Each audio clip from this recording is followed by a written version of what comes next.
마가복음 11장 27절 말씀부터 마지막 절 33절 말씀까지 저와 여러분이 한 절씩 같이 교독하겠습니다.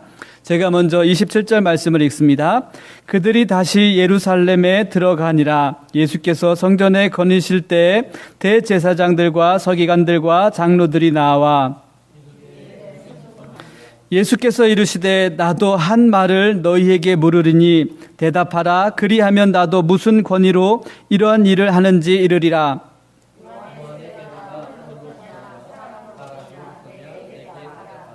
그들이 서로 의논하여 이르되 만일 하늘로부터라 하면 어찌하여 그를 믿지 아니하였느냐 할 것이니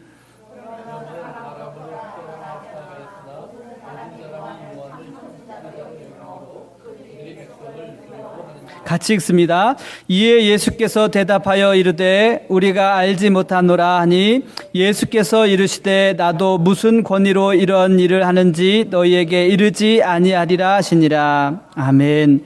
시간 난 무엇이 두려워 이렇게 했을까라는 제목으로 전익범 목사님 나오셔서 말씀 전해 주시겠습니다. 오늘 본문을 이렇게 준비하다가 그런 생각을 해보았습니다. 우리는 종종 하나님 말씀을 읽다가 보면 그 말씀에 있는 내용에 이렇게 집중하다 보면 그 말씀이 우리에게 전해진 그 큰 테두리를 잃어버릴 때가 있습니다. 오늘도 본문은 계속해서 하나님의 나라에 대한 이야기를 진행하고 있습니다. 성경에 보면 예수님이 처음 이 땅에서 사역을 시작하실 때에도 예수님의 첫 마디가 그것이었습니다. 회개하라, 천국이 가까이 왔다. 또 예수님 전에 예수님을 증언하러 왔던 세례 요한도 똑같은 말로 시작합니다. 천국이 가까이 왔다, 회개하라. 사랑하는 성도 여러분, 여러분들이 하나님 말씀을 특별히 예수 그리스도를 통한 우리에게 주시는 하나님의 복음을 볼 때마다 마음에 꼭 기억하셔야 합니다. 하나님의 나라가 가까이 와 있다. 내가 얼마든지 그 나라 안에 들어갈 수 있도록 하나님은 나를 지금 부르셨고 내 곁에 오셔서 그 나라로 나를 인도해 주시려고 내 곁에 와 계시다. 믿으시길 바랍니다. 그래서 요한복음 1장 1절에 보면 태초에 말씀이 계시니라. 이 말씀이 하나님과 함께 계셨으니 이 말씀은 곧 하나님이라 하는 말씀이 있습니다. 근데 거기서 이 말씀이 하나님과 함께 계셨으니라고 하는 그 함께라는 말이 뭐냐면 얼굴을 마주보고 같이 있었다라는 말입니다. 하나님이 아담과 하와를 만드셨을 때 하와를 만드시면서 그랬지요. 돕는 배필이 되게 하겠다. 근데 그 돕는 자라라는 말도 중요한 의미가 있지만 배필이란 말이 그것입니다. 서로 마주보면서 자기를 볼 수 있는 사람을 만들어 주겠다라는 말입니다. 가까이 있어야 합니다. 서로 얼굴을 마주대고 있어야 합니다.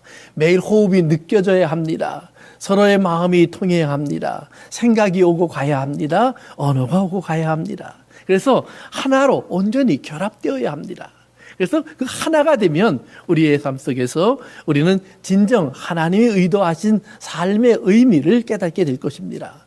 마찬가지로 예수님께서 이 땅에 오셔서 마치 하늘에서 하나님과 예수님, 성부와 성자와 성령 세 분이 함께 계셨던 것처럼 이제는 우리 가운데 오셔서 우리와 함께 하심을 믿으시길 바랍니다. 우리와 함께 하셨다. 그래서 가까이 계셔서 매일 우리와 얼굴을 대면하시고 우리의 일상 속에 간섭하신다는 겁니다.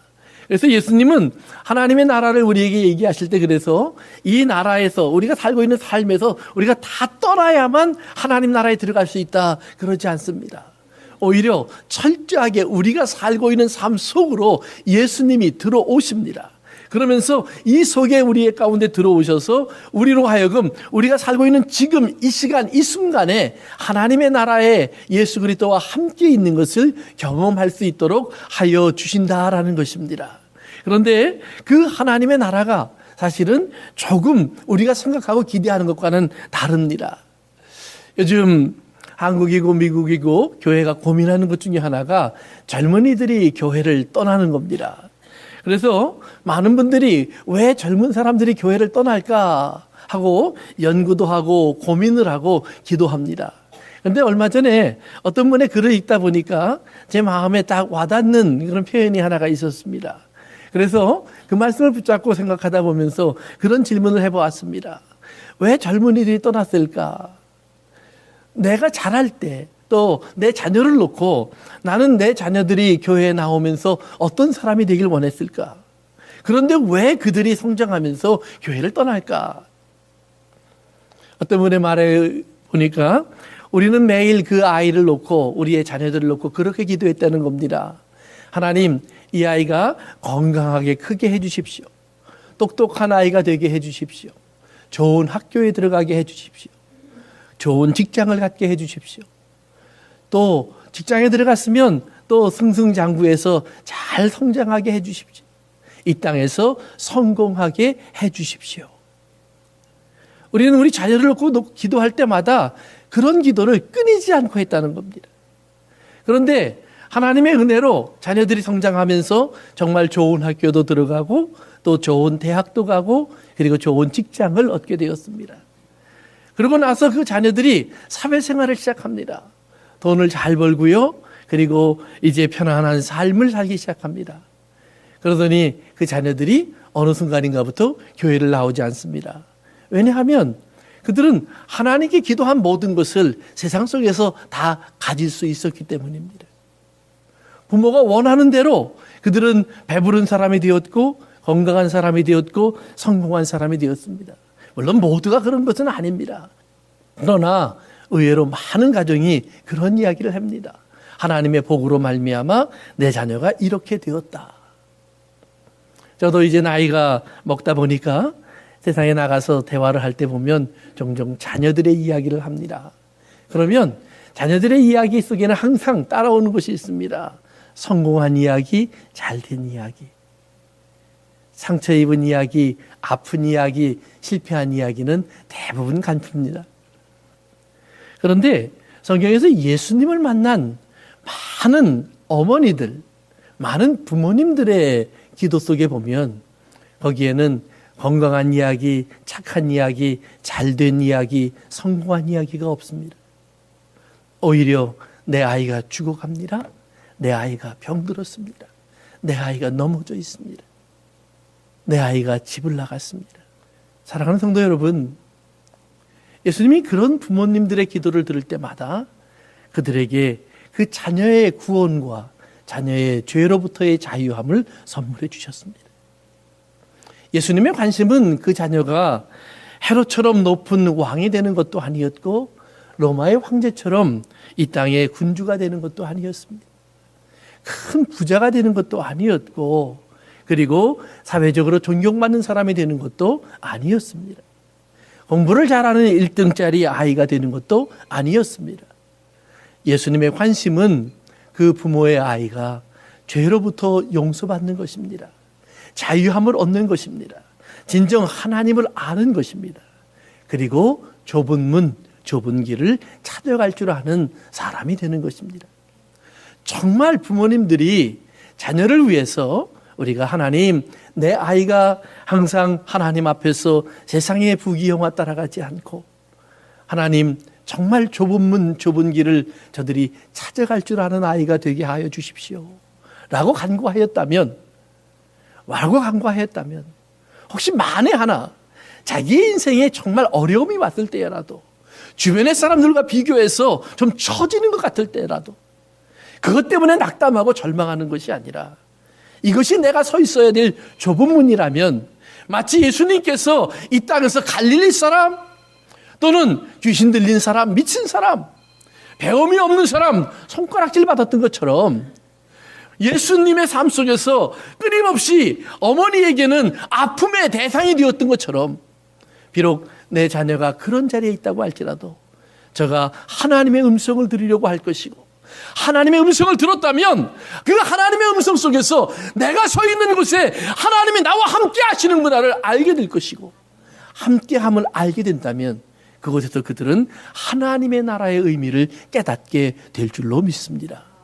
하나님의 나라의 의미를 깨달으면 그들은 하나님 나를 좀 쉬게 해 주십시오가 아니라 내가 저에게 안식을 주는 자가 되고 싶습니다 라고 기도할 겁니다. 우리는 가끔 성경을 보면서 하나님이 주신 안식을 이렇게 생각합니다. 하나님이 우리에게 안식일을 주셨으니까 우리는 쉬어야 한다. 맞습니다. 주셨으니까 누리십시오. 그런데 더 중요한 것이 있습니다. 그것이 뭐냐 하면 하나님은 인자를 안식일의 주인으로 만드셨습니다. 안식일의 주인으로 만들었다는 말은 뭐냐면 예수님은 누군가에게 안식일을 주기 위해서 끊임없이 일하셨다는 말입니다. 안식일에 밥을 먹이셨고 안식일에 병을 고치셨고 안식일에 죽은 자를 살리셨습니다. 예수님이 그런 일을 한다고 사람들은 예수님이 안식일을 파괴한 사람이라고 죽이려고 합니다. 그런데 예수님은 오히려 그들에게 질문합니다. 너희들이 소가 빠지면 건지면서 사람은 빠져 있는데 왜 안 건지니? 개가 배고프면 밥을 주면서 사람이 배고파 오는데 왜 안 먹이니? 이런 질문입니다. 사랑하는 성도 여러분, 그래서 성경에 안식일을 지켜라 할 때 가장 초점이 되는 것이 뭔 줄 아십니까? 내 집에 거하는 짐승들과 내 집에 거하는 노예들과 종들과 나그네와 객들에게도 다 쉬게 하라. 안식일을 주는 사람이 되어라 하라는 말입니다. 그렇기 때문에 이사야는 금식에 대한 교훈을 주면서도 마찬가지입니다. 네가 밥을 안 먹고 너를 괴롭게 하면서 하나님 앞에 하나님 내가 하나님을 얼마나 열심히 사랑하는 줄 아시지요? 이렇게 말하지 말고 진짜 하나님이 원하는 금식을 하려면 너에게 빚진 자를 용서해 주고 너에게 어려움을 준 자를 탕감해 주고 너에게 고통을 준 자를 위하여 축복하고 기도하면서 그들에게 배부르게 하라. 너의 고통의 값이 그들에게 기쁨이 되게 하고 너의 배고픔이 저들에게 배부름이 되게 하고 너의 눈물이 저들에게 웃음이 되게 하라. 사랑하는 성도 여러분, 여러분의 삶 속에 하나님의 나라가 우리 가운데 와서 함께 있다라는 말을 꼭 기억하실 수 있기를 바랍니다. 그래서 우리 교회에서는 우리가 자녀를 위하여 기도할 때, 젊은이들을 위하여 기도할 때, 우리의 2세들을 위하여 기도할 때 우리가 이 땅에 나가서 하나님, 저 우리 아이들이 하버드에 들어가고 예일에 들어가고 물론 좋죠. 예, 이 땅에 부러워할 만한 좋은 직장을 갖고 성공적인 물질을 얻는 사람, 예, 물론 좋죠. 그러나 그거는 가만 놔두어도 아이들이 자기가 알아서 합니다. 그런데 가만 놔두면 절대로 깨달을 수 없는 것들이 있습니다. 하나님의 나라입니다. 그들이 교회에 와야만 배울 수 있는 것이 있습니다. 경험할 수 있는 것이 있습니다. 하나님 말씀을 들어야만 그들의 마음속에 심겨질 수 있는 믿음이 있어요. 여기에 관심을 두지 못하는 그 자녀들을 위해서 하나님, 내 자녀에게 들을 귀가 있게 하시고 내 자녀에게 볼 수 있는 눈을 주시고 내 자녀에게 깨닫는 마음을 주시옵소서라고. 사랑하는 성도 여러분, 이제부터라도 우리가 그렇게 기도할 수 있기를 바랍니다. 이제부터라도 교회가 그렇게 기도하고 이제부터라도 하나님의 사람들이 그렇게 울부짖는다면 아마 세상으로 나갔던 자녀들마저도 하나님의 은혜 가운데 한 명, 두 명 주님 앞으로 다시 돌아오지 않을까 생각해 봅니다. 그러나 교회가 그 기도를 바꾸지 않고 여전히 이 땅에서 성공과 그리고 얻을 것과 누릴 것과 갖는 것을 위하여 간구한다면 그들은 교회에 나와서 그걸 배울 필요가 없습니다. 왜냐하면 교회보다 세상이 더 낫기 때문입니다. 교회보다 세상이 더 많이 가졌기 때문입니다. 교회보다 세상이 더 부유하고 풍요하기 때문입니다. 사랑하는 성도 여러분, 하나님의 교회는 그것으로 부유해지는 것이 아니라 우리 주님을 아는 지혜와 지식의 풍성한 교회가 되어야 하고 하나님의 사람들은 그러한 것들에게 탐욕을 품고 탐심을 가져서 그것을 얻으려고 애쓰는 것이 아니라 주의 말씀을 알고 싶어서 주의 은혜를 알고 싶어서 주의 길과 도를 깨닫고 싶어서 간구하고 애쓰는 그런 교회가 되어야 할 줄로 믿습니다. 그래서 우리가 그런 교회가 된다면 어쩌면 잃어버린 것을 다시 찾을지도 모르겠습니다. 성도 여러분, 오늘 우리가 읽은 본문도 계속해서 그런 내용을 반복해서 말합니다. 특별히 마가복음 11장을 공부하면서 우리가 중점을 뒀던 것 중에 하나가 무화과 나무의 비유입니다. 예수님께서 한 무화과 나무를 보셨고 잎은 무성한데 열매가 없는 것을 보시고 그것을 나무로 하신 일이 있습니다. 그리고 결과가 나타났습니다. 뿌리부터 말랐더라. 뿌리부터 말랐더라. 아마 그 무화과 나무는 어쩌면 벌써 이미 죽어 있었던 것인 줄도 모릅니다. 그런데 여러 해 동안 사람을 속이고 있습니다. 난 죽지 않았어. 이파리가 파랗잖아. 그런데 예수님이 오셔서 그 무화과 나무의 본질을 보여줍니다. 너는 이미 죽은 거야. 그 말 안엔 예수님의 험한 뜻이 숨어 있습니다. 사실 성경에서 예수님께서 이렇게 험한 말을 하신 적이 그리 많지는 않습니다. 대부분 예수님께서는 긍휼과 자비와 동정을 갖고 말씀하셨습니다. 그러나 특별한 경우 몇몇 가운데 예수님은 그런 엄한 말을 했습니다. 그 중에서도 예수님의 말 때문에 당장 저주를 받은 것처럼 드러난 일은 오늘 무화과 나무의 비유가 사실은 유일합니다. 예수님이 경고하셨고 그리고 그런 일이 올 거라고 깨어 경성하라고 부탁은 하셨지만 그러나 예수님 눈앞에서 당장 죽어가고 불에 삼켜지고 사라져버리는 이런 일들은 일어난 적이 없습니다. 그런데 무화과 나무를 향해서 예수님이 한 말씀을 하셨더니 뿌리부터 말라버렸습니다. 사람들이 깜짝 놀랐습니다. 어떻게 이런 일이 일어났을까? 예수님의 대답은 간단했습니다. 하나님의 말씀에는 불가능이 없다. 그렇죠. 하나님 말씀 뭐든지 할 수 있습니다. 그러면 왜 이스라엘이라고 상징되는 이 무화과가 뿌리부터 말랐을까? 잎은 무성한데 아무런 열매가 없는 존재일까? 성전에서 일어나고 있던 모습을 예수님은 그 성전에 들어가서 성전을 청소하시면서 한 말씀으로 정리하십니다. 너희들은 하나님의 집을 강도의 구렬로 바꾸어 놓았다. 강도는 어떤 사람들이냐 하면 남의 것을 자기 것이라고 생각하는 사람들입니다. 그래서 남의 것을 이렇게 가져와요. 그런데 몰래 가져가면 그건 도둑놈입니다. 그래서 강도는 그거 왜 가져가십니까? 그러면 나를 죽이고 가져갑니다.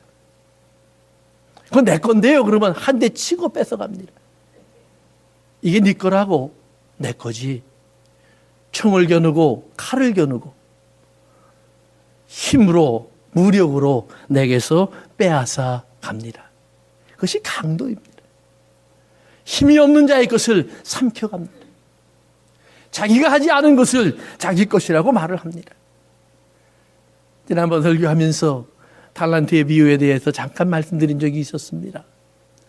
5달란트, 2달란트, 1달란트 받은 사람들이 있었습니다. 주인이 없는 동안 주인은 일을 맡기고 갔었고 주인이 돌아와서 이제 계산을 시작합니다. 5달란트 맡은 사람이 주인 앞에 왔습니다. 주인님, 내가 주인의 뜻대로 다 행했습니다. 그랬더니 5이 남았습니다. 2달란트 가진 사람도 마찬가지입니다. 내가 주인님의 뜻대로 순종했습니다. 2달란트가 또 남았습니다. 잘 기억하셔야 합니다. 주님이 그들을 칭찬한 말입니다. 착하고 충성된 종아. 주님은 많이 남겼구나 그걸 칭찬하지 않았습니다. 참 잘했다. 네가 큰 돈을 벌어왔구나. 내 재산이 갑절이 늘었구나. 아니, 그 말하지 않습니다. 착하고 충성된 사람이었구나. 그 사람의 인격을 칭찬합니다. 그 사람이 주인을 향했던 그의 마음을 칭찬합니다. 그 사람이 주인의 것을 맡아서 살아온 삶의 시간들을 칭찬합니다. 참 잘하였구나. 착하고 충성된 자야.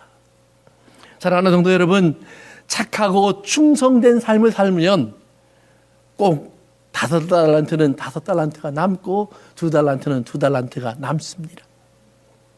왜요? 열매를 맺게 하시는 이는 하나님이십니다. 자라게 하시고 열매를 맺어서 그것이 풍성하게 하시는 분은 하나님이십니다. 열매는 우리가 맺는 것이 아닙니다. 그런데 우리가 할 수 있는 것이 있습니다. 그것이 뭐냐 하면 하나님이 하신 대로 우리는 충성하는 것입니다. 하나님이 이끄시는 대로 아멘 하는 것입니다. 그것이 좀 힘들고 어려울 때라도 아멘 하는 것입니다. 예수님의 아멘의 인생의 가장 큰 걸림돌이 십자가였습니다. 오늘 성경의 본문이 적용이 되는 마가복음 11장은 예수님이 예루살렘 성전으로 크게 입성하면서 시작이 됩니다. 사람들이 환호했지요. 그를 맞아들이고 있습니다. 예수님은 나귀 새끼의 등에 앉아서 들어가십니다. 사람들이요, 예수님의 발이 흙에 닿지 않도록 자기 옷을 깔았고요, 나무 이파리를 깔아주었습니다. 마치 꽃길을 걷듯이 예수님이 올라가고 있습니다.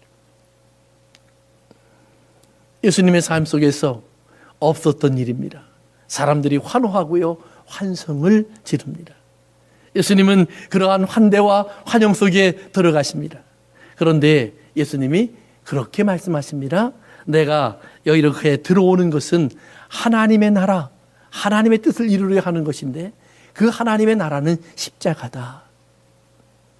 사람들은 당장 예수님이 왕이 되어서 이제 헤롯도 없애주고 로마의 군사들을 다 물리쳐주고 자신들이 원하는 자유함을 줄 줄로 합니다. 그것이 우리의 신앙의 모습입니다.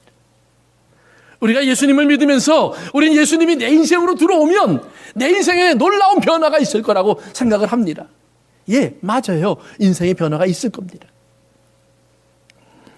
D.L. 무디라고 하는 19세기 말 미국의 큰 부흥운동을 주관했던 분이 계십니다. 국민학교는 5년 또 밖에 다니지 못했고요. 9명의 형제 중에 7번째로 태어나서 그는 제대로 어머니의 사랑도 받지 못했습니다. 아버지는 자기가 4살 때 돌아가셨고요. 조금 자기가 크니까 어머니는 자기에게 밥을 먹여줄 수 있는 사람에게 자기를 맡겼습니다. 그는 어려서부터 밥을 먹기 위해서 일해야 되는 사람이었습니다. 10대가 되었을 때 이제 버스턴에 있는 친척 집으로 그는 삶을 찾아 옮겨옵니다. 그에게 그 버스턴에 있는 아저씨가 직장을 하나 줍니다. 신발 가게에서 신발을 팔게 합니다. 그러던 그를 사랑했던 한 교회학교 선생님 때문에 그는 복음을 듣게 되었습니다. 자기가 지금까지 다녔던 교회에서 알지 못했던 복음을 그는 처음 듣게 됩니다. 예수님이 나를 사랑하신다는 말을 듣습니다. 내 죄에서 나를 구원해 주시는 분이라는 말을 듣습니다. 그리고 그는 예수님을 믿기로 결심합니다. 그 다음 날부터 그는 죽는 날까지 그는 그렇게 말을 했습니다. 하루도 내가 복음을 전하지 않고 지낸 날은 없었다. 길거리에 지나가다가라도 사람을 붙잡고요, 당신 예수님을 믿습니까? 라고 말을 했습니다. 많은 사람들이 그의 말에 불편함을 느꼈고 그를 뿌리치고 갔습니다. 그러나 그는 그렇게 복음을 전하기 시작하면서 그의 죽는 날까지 이 땅에 적어도 수백만 명의 사람에게 복음을 전했고, 그리고 최소한 100만 명에 가까운 사람을 주님 앞으로 인도했다라고 기록에 남아 있습니다. 그런데 이분이 처음 예수를 믿었을 때 이분은 너무나 기뻐서 그날 교회로 달려갑니다. 그리고요, 교회에 가서 나는 이 교회의 회원이 되고 싶습니다. 나를 받아주십시오. 교인으로 인정해 주십시오 하고 교회 입학 원서를 썼습니다. 그랬더니 교회 리더들이 이렇게 앉아서 그분하고 인터뷰를 했습니다. 우리 교회의 회원이 되고 싶다고요? 예, 저는 교회에 들어오고 싶습니다. 예수님을 알게 되었습니다. 마음이 뜨겁습니다. 한 분이 질문했습니다. 예수님을 믿고 나서 달라진 것이 있습니까? 갑자기 이분이 할 말을 잃었습니다. 그리고는 그렇게 대답을 했다고 합니다. Nothing particular. 특별한 일은 없었는데요. 예수님을 분명히 믿고 너무 기뻐서 나는 이제 교회 회원이 되겠다고 입학원서를 냈고, 지나가는 사람들을 붙잡고 복음을 전하기 시작하고, 예수님을 믿는 것 때문에 어쩔 줄 모르고 살아가고 있는 이 어린 청년에게 교회가 질문을 합니다. 예수님을 믿으니 뭐가 달라졌습니까? 어떤 특별한 일이 있습니까? 좀 신기한 일이 벌어졌습니까? 어떤 경험이 당신에게 있었습니까? 별것 없는데요. 먹는 게 바뀐 것도 아니고요. 직장이 바뀐 것도 아니고요. 내 주변의 환경이 바뀐 것도 아니고요. 성경책도 제대로 못 읽는 배움이 없는데 머리가 갑자기 좋아진 것도 아니고요. 글도 제대로 쓸 줄 모르는 이런 내가 갑자기 명작물을 남기는 그런 글 짓는 사람이 된 것도 아닙니다. 심지어는 제가 설교를 할 때 어떤 분이 그가 설교하는 모습을 그렇게 표현했습니다. 제가 설교하려고 단위에 섰는데 그 밑에 보니까 한 흑인 아이가 있습니다. 그리고 그 아이가 성경책을 펴고요, 이분에게 읽어주고 있습니다. 그 아이도 제대로 못 읽어서 띄엄띄엄 읽습니다. 적어도 무디보다는 잘 읽었다는 말입니다. 그걸 보는 순간 이분이 그런 말을 했습니다. 만약에 저렇게 성경책도 제대로 못 읽는 사람을 통해서 오늘 하나님이 이 시간에 일하신다면, 하나님이 역사하셔서 이 가운데 하나님의 복음의 역사가 일어난다면 하나님은 정말 살아계신 거다. 예, 술집이 변해서 교회가 됐고요. 길거리에서 끌어모은 아이들이 수백 명이 됐고요. 어느덧 그가 세운 소녀 학교는 유명한 학교가 되어서 그가 그곳에서 말씀을 가르칠 때마다 때로는 대통령이 찾아오고 국회의원들이 찾아오는 그런 곳이 됐다고 합니다. 오늘 제가 말씀드리려고 하는 것은 그것입니다. 이런 위대한 하나님의 사람이 하나님을 알게 되었을 때 그가 받은 질문입니다.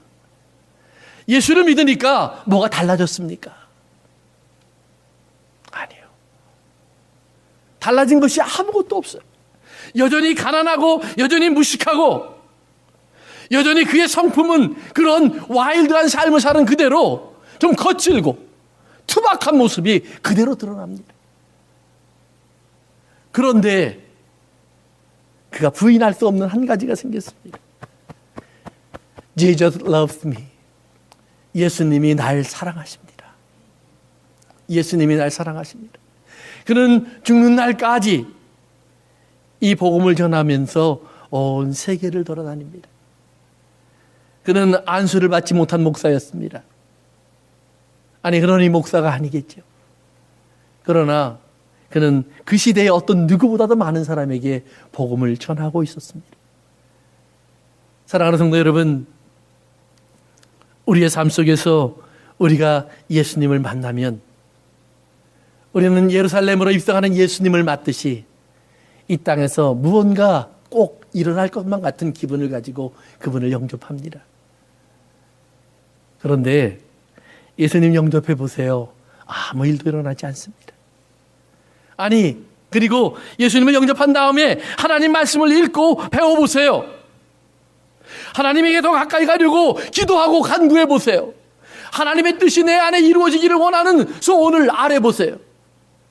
그러면 점점 더 우리의 삶은 십자가로 가까워질 겁니다.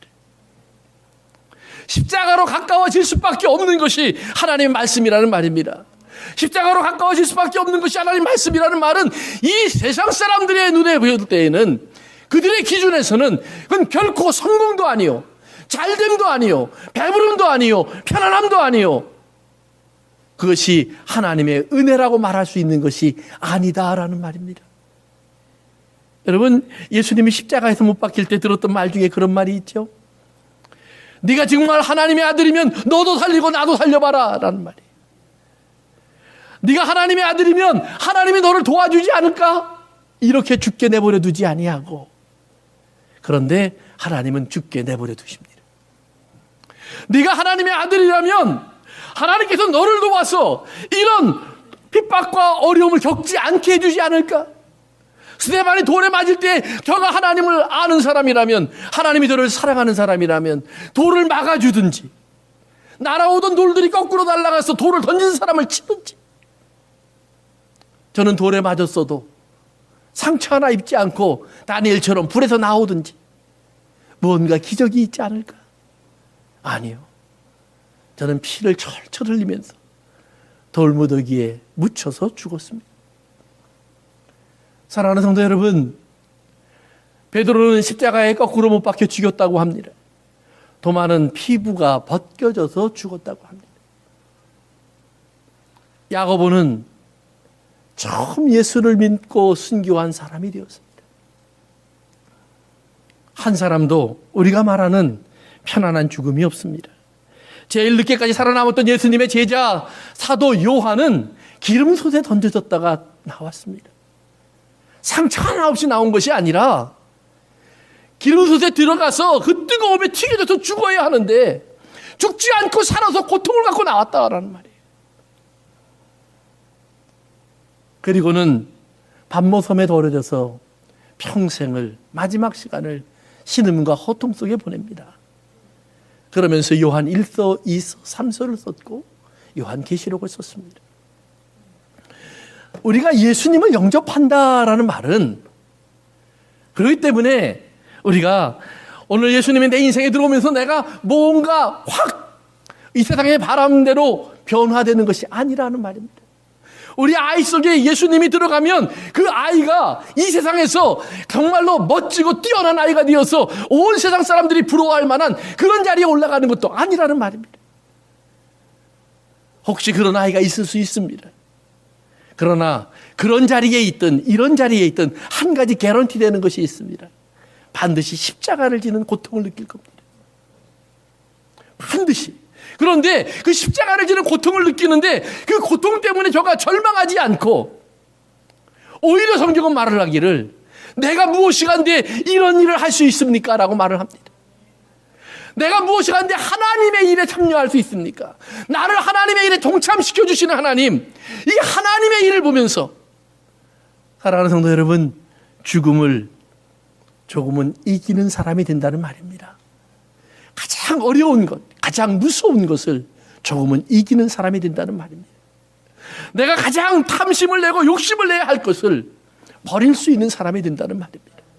눈앞에 다가오는데 잡으면 돈이에요. 잡으면 성공이에요. 잡으면 높은 자리에 올라가는 거예요. 그런데 그걸 놓치고 예수님 붙잡다 보니 그것이 누군가의 손에 의해서 다시 저쪽으로 옮겨지더라는 말이에요. 나는 예수님 붙잡았는데 내 자리는 저 사람이 가져갔고, 나는 하나님의 나라를 붙잡았는데 내 물질은 저 사람이 가져갔다는 말입니다. 그런데 그것이 아깝지 않아야 합니다. 그것이 하나님의 나라의 주인공들의 마음입니다. 사랑하는 성도 여러분, 그렇기 때문에 예수님이 이제 예루살렘을 입성하시면서 나귀를 타고 들어오십니다. 사람들은 저가 어디로 갈까를 보았습니다. 예, 성전으로 갔습니다. 성전을 다 뒤집어 엎으셨습니다. 왜냐하면 그들은 성전에서 강도의 생각을 합니다. 그 뒤에 나오는, 본문 뒤에 나오는 마가복음 12장에 나오는 비유에 보면 포도원의 농부들의 비유가 있습니다. 악한 포도원의 농부들입니다. 자기 포도원이 아니고요, 주인이 있는 포도원을 소작하는 사람들입니다. 1년에 농사가 마무리됐을 때 주인이 이제 자기에게 저 소작인들이 자기의 몫을 줄 것을 기대하며 종들을 보냈습니다. 하나도 예외 없이 때리고 죽이고 그렇게 비웃으며 돌려보냈습니다. 주인이 고민을 하다 마지막으로 낸 방법이 뭐냐 하면 아들을 보내는 겁니다. 이렇게 말을 합니다. 내 아들을 보내면 내 아들은 존경할 거야. 그 존경한다라는 말이 인트레포라는 말입니다. 시선을 고정해서 떼지 않을 거야.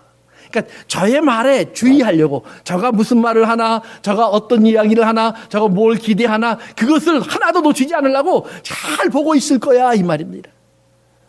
여러분들이 하나님을 존경하려면 하나님에게서 눈을 돌리시면 안 됩니다. 하나님의 뜻이 무엇인가를 순간순간 잊지 않으려고 고정된 눈을 옮기시면 안 됩니다. 그런데 그렇게 자기의 아들을 봐줄 것을 기대하고 보냈는데 사람들이 그렇게 생각을 합니다. 아들이 오네? 저거 하나밖에 없는 아들이야. 저 아들이 죽으면 이 주인은 이 포도원을 물려줄 사람이 없어. 그러면 우리 있게 되는 거야. 간단한 논리가 생겼습니다. 아들을 죽였고 그리고 포도원을 차지합니다. 그런데 주님이 그렇게 질문합니다. 자, 이렇게 일이 벌어졌으면 그 아버지가, 아들을 보낸 아버지가, 포도원의 주인이 어떻게 할까? 답은 간단합니다. 다 그 소작인들은 쓸어버리고 그리고 다른 소작인들, 열매를 잘 바칠 소작인들에게 아마 이 포도원을 맡길 겁니다. 예수님이 말씀하십니다. 맞다. 그렇게 할 거다. 소작인들의 생각이 얼마나 잘못됐나 보십시오. 주인의 것을 자기 것이라고 생각을 합니다. 아들이 왔을 때 아들을 죽이면 내 것이 될 거라고 생각합니다. 그게 강도라는 말입니다. 교회 속에서 예수 믿으면서 하나님의 성전을 내 안에 갖고 있다고 말하는 하나님의 사람들이 내 마음속에서 그런 생각들을 가지고 있다라는 말입니다. 여러분들이 아닌 것 같지만 여러분들에게 들려주는 하나님의 음성을 거절할 뿐만 아니라 예수 그리스도가 내 안에 계셔야 하는데 그 예수님을 죽이려고 하고 있다는 말입니다. 무엇을 얻기 위해서요? 포도원을 가지려고. 주인의 종이 되려고가 아니라 포도원을 가지려고. 하나님이 맡겨주신 것을 하나님의 뜻 가운데 순종하려고 하는 것이 아니라 그것을 내가 가지려고. 그래서 달란트에 비유해서 마지막 한 달란트를 받았던 사람이 주인에게 와서 이야기를 할 때 주인이 그 한 달란트를 뺏었습니다. 그리고 이렇게 말을 합니다. 악하고 게으른 종아. 악하고 게으르다는 말이에요. 무엇이 악하고 무엇이 게으릅니까? 저가 해야 할 일을 안 했고 그리고 자기 것이 아닌 것을 자기 것화했다는 말입니다. 무엇이 자기 것이 아니고요. 무엇이 해야 할 일인데 안 했을까요? 사랑하는 성도 여러분, 우리의 인생 자체가 하나님의 것입니다. 내가 지어진 것 자체가 하나님이 지으신 것입니다. 내가 있음 자체가 하나님이 뜻하신 바입니다. 그러니까 우리는 하나님의 뜻에 의해서 하나님의 생각대로 하나님의 말씀대로 만들어진 사람입니다. 우리 엄마 아버지가 날 낳았는데요. 제가 종종 얘기하지만 엄마 아버지한테 가서 꼭 물어보십시오. 나를 계획하고 나셨는지요? 아니요. 내가 엄마면 너를 안 낳았다 그럴 겁니다. 내가 아버지면 내가 그렇게 생긴 아들을 낳겠니? 그랬을지도 모릅니다. 사랑하는 성도 여러분, 하나님께서 분명히 알고 지으셨지만 육신의 부모는 아닙니다. 내가 이 땅에 태어날 때 또한 나도 아버지에게 아버지 나를 아들로 낳아주십시오 부탁한 적 없습니다. 장남으로 낳아주십시오 부탁한 적도 없습니다. 키가 얼마가 되게 해주십시오. 피부 색깔이 어떻게 되게 해주십시오. 아니요. 어느 날 거울을 보니까 내가 나예요. 나를 이렇게 낳으려고 계획 하셨던 부모님도 없고 이렇게 낳게 해달라고 부탁한 나도 없어요. 그런데 내가 있어요. 둘 중에 하나입니다. 과학이 말하는 대로 수억 분의 1의 확률 속에서 맺어진 한 생물학적인 존재이든지 우연 속에서 아니면 하나님의 계획 속에서 하나님의 말씀대로 지어진 것이든지 저는 과학이 다 설명할 수는 없겠지만 하나님이 지으신 것을 믿습니다. 그렇다면 하나님이 지으신 나, 하나님의 뜻이 있고 계획이 있고 목적이 있는 나로 지어졌음을 나는 믿습니다. 그렇다면 사랑하는 성도 여러분, 하나님의 뜻을 찾지 않고 하나님이 계획한 목적을 따르지 않고 하나님 말씀에 귀를 기울이지 않아 내 마음대로 살았던 모든 인생은 악하고 게으른 것입니다. 누구보다 열심히 살았다고요? 아니요. 그 시간은 그렇게 쓰도록 되어 있지 않습니다. 만약 군인이 전투에 나가서 자기의 참호를 파고 거기서 밤새도록 경비를 쓰라는 명령을 받았는데 자기 생각에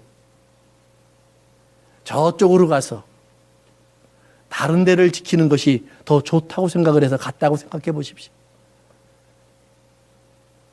그 다음날 그 사실을 알면 그는 아마 전쟁 중이었으면 사형을 당할 겁니다. 반드시 거기에 있어야 합니다. 아무 값어치 없는 인생 같아도 거기에 있어야 합니다.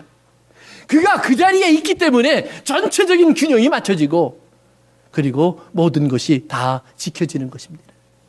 사랑하는 성도 여러분, 여러분의 인생 속에 하나님 것이 아닌 것이 아무것도 없습니다. 하나님은 그것을 이제 탤런트라고 하는 좀 더 구체적인 것으로 내가 어떻게 활용해야 되는지를 보여주셨습니다. 그런데 내가 그렇게 하지 않았습니다. 나는 내 몸이 내 것이라고 생각했습니다. 내 시간이 내 것이라고 생각했습니다. 주인이 악하고 게으른 종에게 한마디 하십니다. 저가 가졌던 1달란트도 뺏어라. 빼앗겼습니다. 그리고 저를 내보내라. 내보냈습니다. 남은 것이 아무것도 없습니다. 어두움밖에 없습니다. 여러분, 빛마저도 빼앗깁니다. 빛, 데일라이트, 이것마저도 잊어버립니다. 그것마저도 하나님의 것입니다. 원래 어두움밖에 없었던 곳에 하나님 말씀하셨습니다. 빛이 있으라.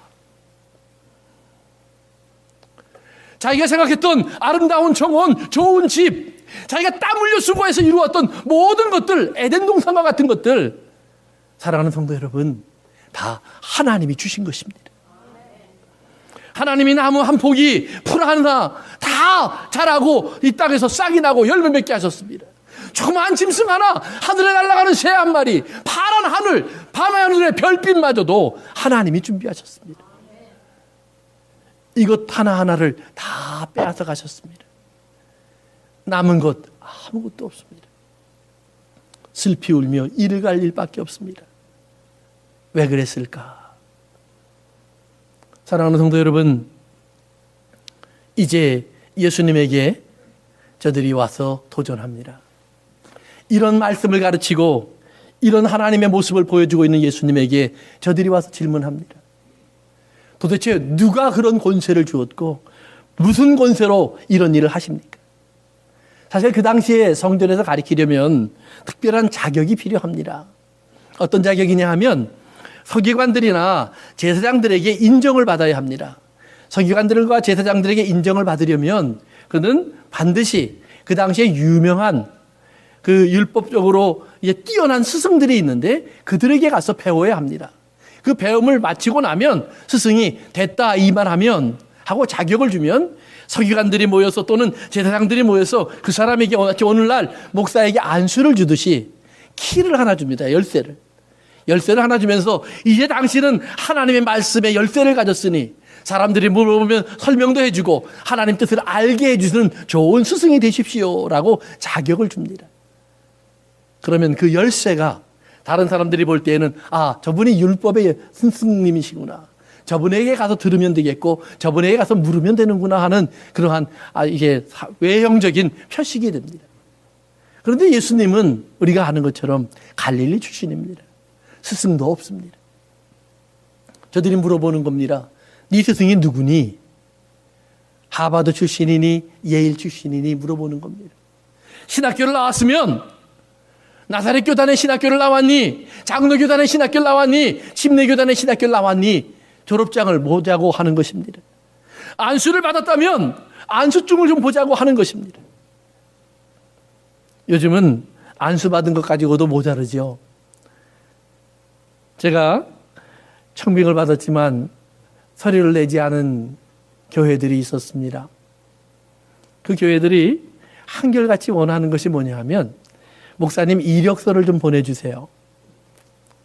이력서를 보니까 학력, 경력, 가족사항, 특기사항 다 적게 되어 있습니다. 그래서 제가 그랬어요. 제가 목사인데요. 압니다. 목사인 건. 그런데 다른 것이 필요합니다. 기도하는 중에 처음에는 별거 아니라고 생각을 하면서 썼다가 다 서류를 정리해 버렸습니다. 왜냐하면 제가 신학교 들어갈 때 받았던 질문이 있었습니다. 왜 신학교에 들어오려고 하십니까? 답은 하나님이 날 부르셨습니다 였습니다. 그때 그들이 말했습니다. 그것으로 충분하다. 제가 목사가 되려고 했을 때 전도사 시절부터 매년 받았던 질문이 있었습니다.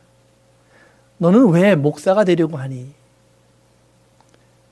네가 목사가 되려고 하는 이유를 간단히 써봐라. 예, 하나님이 저를 이렇게 부르셨습니다. 저는 분명히 그걸 압니다. 그 이야기를 반복해서 썼습니다. 그리고 마지막에 안수를 받을 때 안수증에 보니 그렇게 써 있었습니다.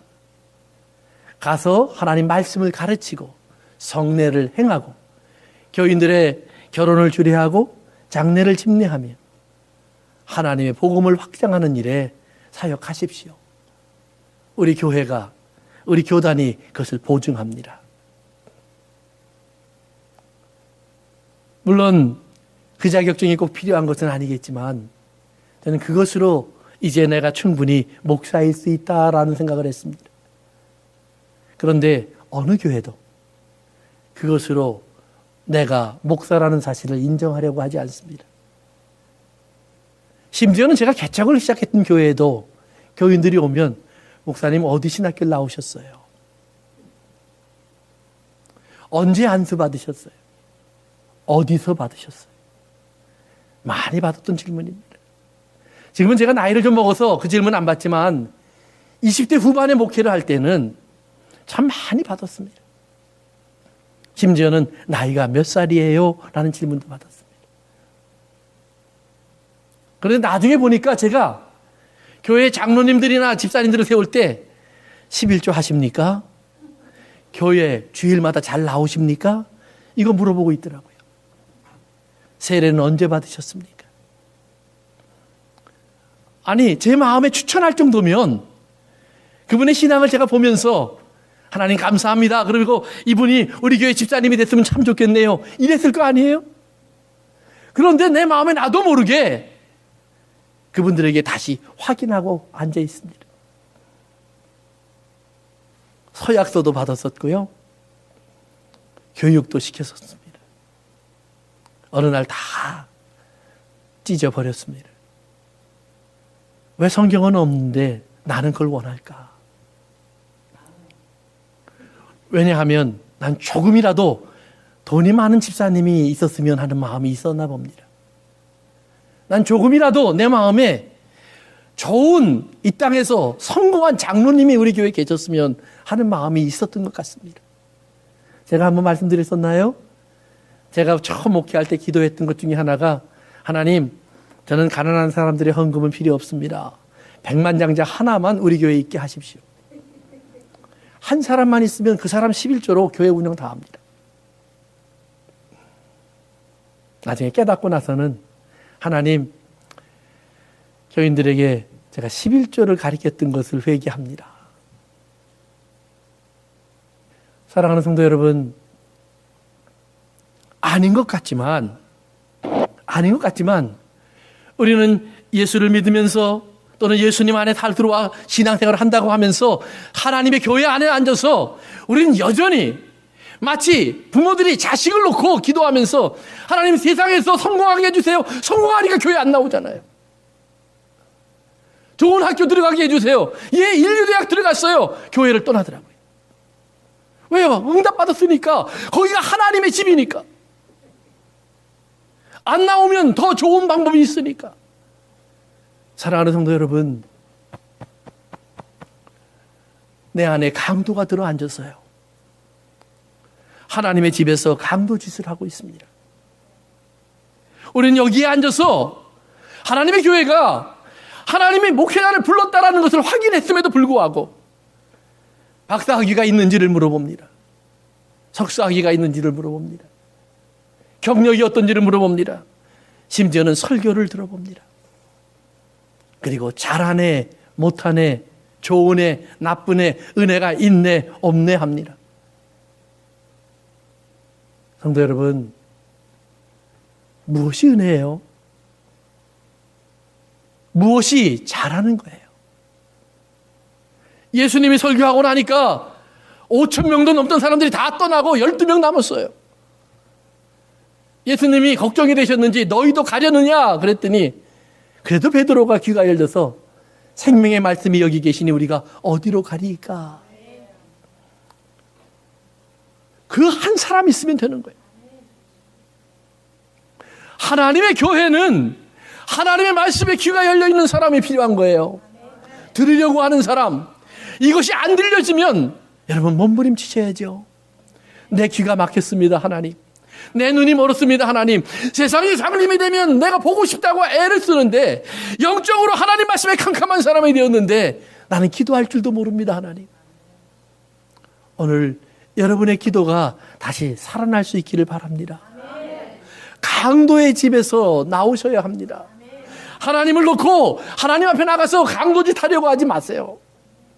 아니, 독생자를 주신 하나님, 정말 여러분이 크리스마스를 믿는다면 12월 25일을 믿는 게 아니라 하나님이 독생자를 이 땅에 보내신 것을 믿는다면, 그러면 그분에게 다른 것 달라고 하는 건 강도예요. 왜 다른 것을 다 주지 않으셨겠어요? 무엇을 그분이 감춰 놓겠어요? 하나님이 세상을 만드신 것이 하나님을 위해서 만들었을까요? 하나님이 필요했을까요? 물, 공기, 별, 해, 달, 날이 바뀌고 해가 바뀌고, 사랑하는 성도 여러분, 이것은 하나님께서 우리에게 주신 하나님의 은혜의 장소들이에요. 은혜의 삶의 요소들이에요. 어떻게 하면 하나님을 호흡할 수 있을까? 어떻게 하면 하나님을 그려볼 수 있을까? 어떻게 하면 하나님을 맛볼 수 있을까?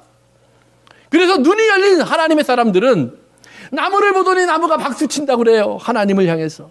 물이 흐르는 소리를 보면서 하나님을 향해서 찬송한다고 그래요. 천둥과 번개 소리를 들으면서 하나님의 위엄을 노래한다고 그래요. 홍수를 보면서 하나님의 진노를 보기도 해요. 모든 것 속에 하나님이 계심을 봐요. 사랑하는 성도 여러분, 오늘 우리의 삶 속에서 하나님을 향한 강도질을 멈춰야 합니다. 우리가 하나님을 향한 하나님의 강도질을 멈추고 나면 예수님이 어떤 말씀을 하고 있는지를 들을 수 있는 귀가 열릴 겁니다. 요한복음에 보면 예수님이 그런 말씀을 하십니다. 너희가 하나님의 뜻을 행하고자 하면 내 말이 어디에서부터 왔는지를 알 것이다. 하나님의 뜻을 행하려고자 하면 지금 내가 너희에게 가르치고 있는 이 말이 하나님으로부터 왔는지 내가 하는 말인지를 분명히 알 것이야.